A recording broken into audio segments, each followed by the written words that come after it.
మన పట్లెంలో ఉన్న అన్నం కేవలం ఆహారం కాదు, అది ప్రేమతో కూడిన శ్రమ.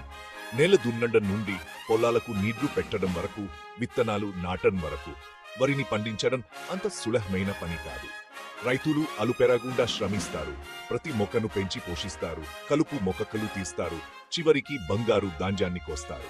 తర్వాత ధాన్యం నూర్చడం, మిల్లులో పొట్టు తీయడం, పాలిచ్చేయడం, ఇవన్నీ ఎన్నో చేతుల శ్రమ, అంతులేని గంటల కృషి.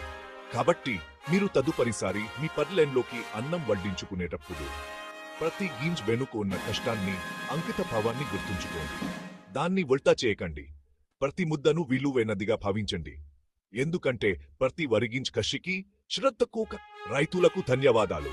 వ్యయాన్ని తగ్గించడం ద్వారా వారి కృషిని గౌరవిద్దాం.